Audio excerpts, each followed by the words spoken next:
குழந்தைகளோடு சின்ன சின்ன குழந்தைகளோடு அமர்ந்திருப்பதாக நான் அறிகிறேன்.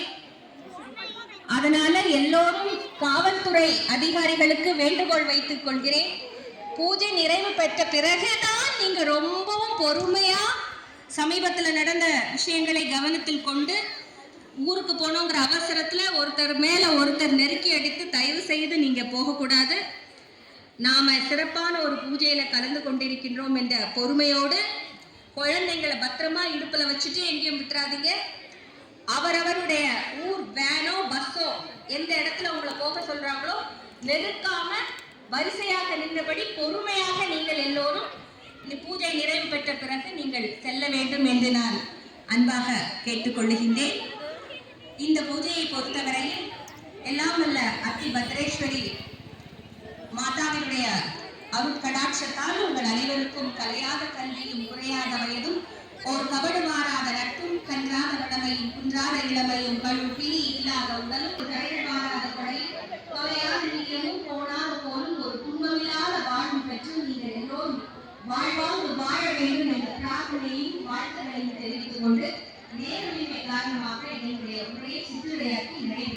Thank you so much. Sathyasri மாதா அமர்நாதமணி தேவி அவர்களின் சீடராவார். இன்றைய நாகரிக வாழ்வியல் முக்கியத்துவத்தையும் பற்றி பள்ளி கல்லூரி மாணவர்களுக்கு பண்பு பயிற்சி முகாம்கள் மூலம் எழுச்சிமிகு ஆன்மீக சொற்பொழிவுகள் வழங்கி வருகிறார். இவர் எலக்ட்ரானிக்ஸ் துறையில் டாக்டர் பட்டம் பெற்று எலக்ட்ரானிக்ஸ் 31 வருடம் அனுபவம் உடையவர். பல்வேறு ஆராய்ச்சி கட்டங்களில் எழுதியுள்ளார். சிறந்த சிந்தனையாளர். சுவாமிஜியை அறிமுகப்படுத்தி வைப்பதில் பெருமை கொள்கிறோம். இவர் இந்த நிகழ்ச்சிக்கு அமிர்த சேவா கேந்திரம் சார்பாகவும் அத்திபத்ரேஸ்வரி ஓம் நம சிவாய. ஓம் அத்திபத்ரேஸ்வரி தேவி துணை. மாட்சிமை பொருந்திய உயர்நீதிமன்ற நீதிபதி உயர் திரு விக்டோரியா கௌரி மேடம் அவர்களுக்கும், சத்தியத்திற்கு சாட்சியான ஸ்ரீ அத்திபத்ரேஸ்வரி அம்மன் சேவா கேந்திர சஜித் சுவாமி உள்ளிட்ட ஒருங்கிணைப்பாளர்கள் அனைவருக்கும், அமிர்த சேவா கேந்திர நண்பர்களுக்கும் எனது பணிவான வணக்கங்கள். என்னுடைய உரை இந்த பூஜையுடைய பாகம் தான். அதனால இப்ப பூஜையை ஆரம்பிச்சிட்ட கணக்கு தான். ஆனா மனதிற்குள்ள ஆரம்பிக்கிறோம் இந்த பூஜையை. பூஜையுடைய வெளிப்புற அடையாளங்கள் அடுத்தது சுவாமி செய்வார். மனதிற்குள்ள பூஜையை ஆரம்பிக்கிறதால தான் இந்த உரை. தன்னை நாடி வரும் மக்களை எல்லாம் அரவணைத்து அருளாசி வேண்டும். உலகம் முழுவதும் அம்மா என்று அன்புடன் அழைக்கப்படுகின்ற சத்குரு ஸ்ரீ மாதா அமிர்தானந்தமயி தேவி அவர்களின் சீடர்களுக்கும், அம்மாவின் பக்தர்களுக்கும், குமரி அம்மனின் திருவுருளால் வடக்கு நோக்கி தவமிருந்து வல்வினைகள் தீர்ப்பவளாம் எங்கள் அன்னை ஸ்ரீ அத்திபத்ரேஸ்வரி அம்மன் ஆலயத்தின் திருவிளக்கு பூஜையில் கலந்து கொள்ள வந்திருக்கும் எல்லா பக்த மகா ஜனங்களுக்கும் எனது பணிவான வணக்கங்கள். இந்த உலகில் உள்ள, இந்த இயற்கையில் உள்ள எல்லா ஜீவராசிகளுமே இறைவனிடம் எந்நேரமும் வழிபாடு செய்து கொண்டுதான் இருக்கின்றன, பக்தி செய்து கொண்டுதான் இருக்கின்றன. மரம், செடி, கொடி, புல், பூண்டு, தாவரங்கள், கல்லும் மண்ணும் பறைகளும் பாறைகளும் கடலும் காற்றும் அக்னியும் எல்லாமே இறைவனை தொழுது கொண்டுதான் இருக்கின்றன. ஆனா மனுஷனுக்கு மட்டும் சாமி கும்பிடுறதுக்கு தனியா நேரம் தேவைப்படுது. அந்த மாதிரி கட்டாயத்தை நாம் இருக்கிறோம். ஏன்னா கலியுகத்துல நம்மளுடைய மனசு எந்நேரமும் அலைபாய்ந்து கொண்டே இருக்கிறது. ஒரு மரம் ஆடாம அசையாம தியானம் செய்ய முடியும், ஆனால் நம்மளால ஆடாம அசையாம ஒரு நிமிஷம் இருக்க முடியாது. மனசு அலப்பாஞ்சிக்கிட்டு இருக்கு. இங்க விளக்கு பூஜை செய்வதற்காக நம்ம இங்கு வந்திருக்கிறோம், ஆனால் மனதிலே எல்லா வித சிந்தனைகளும் இருந்து கொண்டுதான் இருக்கின்றன. அப்படி இருந்த போது கூட இந்த கூட்டு பிரார்த்தனைகளை நம்ம எல்லாரும் இங்க ரொம்ப தான் உட்கார்ந்து இருக்கோம் இல்லையா? இதே மாதிரி பல இடங்களில் நம்ம ஒன்னா சேர்ந்து எல்லாரும் பிரார்த்தனை செய்கிற அதே நேரத்துல நாமளும் உட்கார்ந்து பிரார்த்தனை செய்கிறோம். இதுக்கு என்ன பலன்? இந்த கூட்டு பிரார்த்தனையில மகத்துவம் என்ன? வீட்டிலேயே இருந்தா செய்திருக்கலாம், அங்கேயே இருந்து செஞ்சிருக்கலாம், இதே நாளத்தை பத்தி நான் வேற நேரத்துல செஞ்சிருக்கலாம், நமக்கு பிடித்த தெய்வங்களுடைய மந்திரங்களை சொல்லலாம். ஆனால் இங்கே அத்திபத்ரேஸ்வரி அம்மன் ஆலயத்தில் பூஜை செய்யும் அதே வேளையில் எல்லோ மாணவரிடத்தில் இருந்து கொண்டு அதே பூஜையை செய்வதன் பலன் என்ன?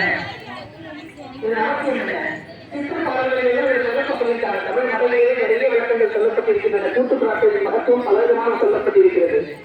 அந்த முக்கியமா நமக்கு புரியுறது, நம்ம சிம்பிளா சொல்லணும்னா நமக்கு பண விஷயத்தை பத்தி சொல்லும்போது நமக்கு ரொம்ப ஈஸியா புரிஞ்சுக்கலாம். இப்படி கணக்கு வச்சுக்கலாம். நான் வந்து வீட்டுல உட்கார்ந்து ராமநாமமோ கிருஷ்ணநாமமோ நமக்கு பிடிச்ச லலிதா தேவியுடைய நாமமோ முருகன் நாமமோ ஐயப்ப நாமமோ நான் வீட்டுல உட்கார்ந்து ஒரு 10 முறை சொல்றேன்னு வச்சுக்கோங்களேன். புரியுறதுக்காக சொல்றேன். 10 முறை மந்திரம் சொன்னா எனக்கு 10 ரூபாய் கிடைச்ச கணக்கு. 10 முறை மந்திரம் சொன்னா எனக்கு 10 ரூபாய் கிடைச்ச கணக்கு நான் வீட்டுல உட்கார்ந்து சொல்லும் பொழுது. ஆனா இங்கே வந்து அம்மனுடைய ஆலயத்தில் எல்லோரும் ஒன்று சேர்ந்து சொல்லுகிற போது அதே 10 மந்திரத்தை தான் நான் மறுபடியும் சொல்ல போகிறேன். ஆனால் 10,000 பேர் 20,000 பேர் ஒன்றாக சேர்ந்து சொல்லும் பொழுது 10 மந்திரம் சொன்னா 20,000 × 10 2 லட்சம் ரூபாய் எனக்கு கிடைச்சதா கணக்கு. நான் சொன்னது 10 மந்திரம் தான். ஆனா 20,000 பேர் நம்ம ஒன்னா சேர்ந்து சொன்னோம் இல்லையா, ஒரு ஒருத்தருக்கும் 2 லட்சம் ரூபாய் கிடைச்சதா கணக்கு. புரியும் நினைக்கிறேன். ஆங்கிலத்தில் ஜியோமெட்ரிக் ப்ரோக்ரஷன் அப்படின்னு சொல்லுவாங்க. கூட்டு பிரார்த்தனையின் மகத்துவம் இதுதான்.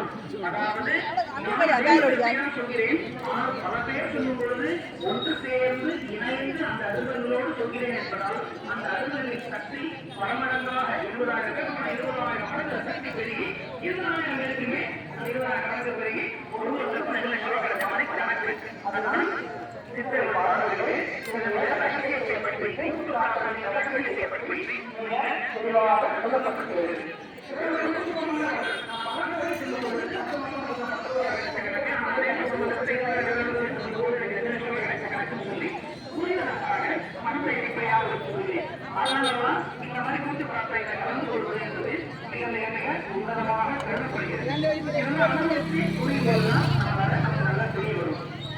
எப்படி காற்று வந்து எல்லா இடத்திலும் இருக்கிறது என்றாலும் உட்காந்துருந்தா கொஞ்சம் நல்லா காற்று இருக்காங்களோ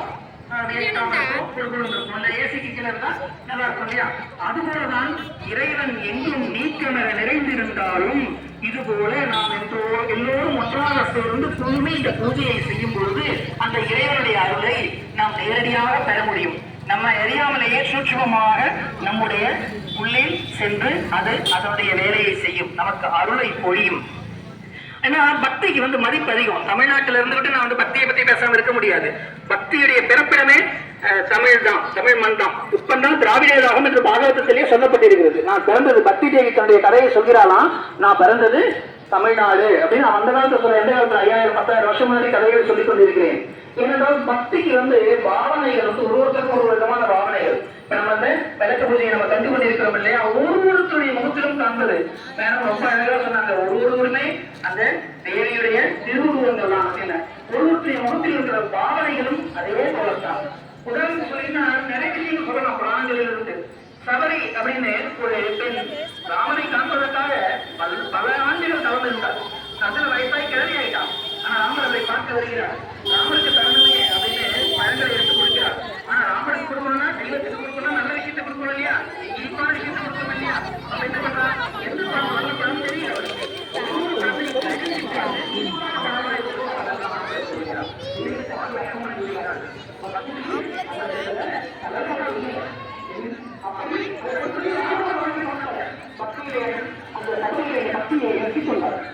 அதே போலதான் எல்லாம் நம்ம பக்தியை பற்றி சொல்லிக்கொண்டே இருக்கலாம். தமிழ்நாட்டில் சொல்லும்போது ஆண்டனையர் நம்ம சொல்றோம், சுத்திரைகள் சொல்கிறோம். இவர்கள்லாம் வந்து மனிதர்களா? இல்லை, அவர்கள் குரங்கு வம்சத்தை சேர்ந்தவர்கள். ஆனால் அவர்களை ராமர் ஆறு எழுதிக் கொண்டார். நீ என்னுடைய நண்பன், நீ என்னுடைய சகோதரன் என்று சொன்னார்.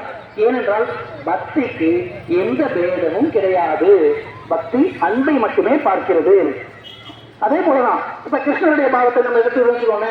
சுதாமா வந்து ஒரு அழுக்கு துணியில அவள் கொஞ்சோண்டு கொண்டு வந்து கொடுக்கிறார்.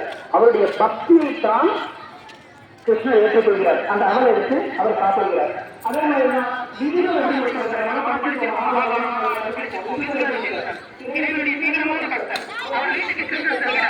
விதுரனுடைய பத்னி வந்து கிருஷ்ணர் வந்திருக்காரு, அவங்களுக்கு ஒண்ணுமே புரியல. ஆஹா, கிருஷ்ணர் வந்திருக்காரு, அவங்களுக்கு ஏதாவது கொடுக்கலாமே, தெய்வமே நம்ம வீட்டுக்கு வந்திருக்கிறது அப்படின்னு சொல்லி அவங்க வந்து தன்னை அறியாமல் அவங்க என்ன செய்யறாங்க தெரியுமா, வாழைப்பழத்தை கொடுக்குறாங்க. எப்படி கொடுக்குறாங்க? வாழைப்பழத்தை குடிச்சிட்டு பழத்தை போட்டு போல எடுத்து கிருஷ்ணன் கொடுக்குறாங்க. அந்த அன்பின் வெளிப்பாடு அவர்களுக்கு ஒரு பித்து மாதிரி ஆகிவிட்டது. அதையும் வாங்கி கிருஷ்ணர் உண்டார். அதுதான் தெய்வத்துடைய சிறப்பு. தெய்வம் வந்து நம்மளுடைய மனசு தான் பார்க்குது. அதனாலதான் வேதங்கள்ல சொல்லப்பட்டிருக்கிறது, பாவகிராகி ஜனார்தனக. தெய்வம் உன்னுடைய வேஷபூஷணங்களை பார்ப்பதில்லை, நம்ம போட்டுள்ள ட்ரெஸ்ஸை பார்ப்பதில்லை, நம்மளுடைய ஆடை அலங்காரங்களை பார்ப்பதில்லை. தெய்வம் பார்ப்பது நம்மளுடைய தூய்மையான இதயத்தை மட்டும்தான். ஆக இந்த பூஜையை நாம் செய்யும் பொழுது நம்ம கொஞ்ச நேரமாவது மன ஒருமைப்பாட்டோடு நம்ம செய்யணும். ஏன்னா பக்தி ரொம்ப மனதை இதமாக்குவது, மனதுக்கு ஒரு ஆனந்தத்தை அளிப்பது. அது நம்மளுடைய உடலுக்கும் ஆரோக்கியமானது. இப்ப சொன்னாங்க இல்லையா, நம்ம அனௌன்ஸ்மெண்ட் பண்ணவங்க சொன்னாங்க, எல்லாரும் ஜோரா ஒரு முறை கை தட்டுங்க அப்படின்னு சொன்னாங்க இல்லையா. பக்தி உங்களுக்கு மனசுக்கு இருக்கும். அதே மாதிரி கை தட்டுறது உடம்புக்கு நல்லது. கை தட்டுறவங்க நீங்க ஆரோக்கியமா வாழ்வாங்க, நேர ஆரோக்கியமா வாழ்வாங்க. இதை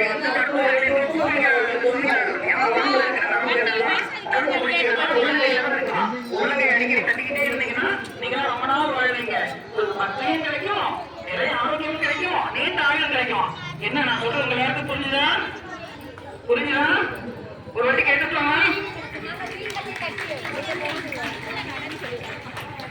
மாசில் வீணையும் மாலை மதியமும் வீசு தென்றலும் நீங்கில வேனிலும் மூசு வெண்டரை பொய்கையும் போட்டதே ஈசன்யம் தந்தை இணையனே நீரலே. சிவபெருமான் 108 திருவிளையாடல் செய்த புண்ணிய பூமி நம்முடைய தமிழ்நாடு. மாயனை மண்ணு வடமதுரை மைந்தனை தூய பெருநீர் யமுனை துறைவனை ஆயர் குலத்தினில் தோன்றும் மணிவிளக்கை தாயை குடல் விளக்கம் செய்த தாமோதரனை தூயமாய் நாம் தூமலர் தூவி தொழுது வாயினால் பாடி மனத்தினால் சிரிக்க ஒரே பிழையும் புகுதருவான் இடனும் தீயை பூசாவும் செப்பியலோ என்பாய் என்று ஆண்டாள் பாடி போற்றி கொண்டாடிய பெருமாள் 10 அவதாரங்கள் செய்த மண் நம்மளுடைய பாரத மண்.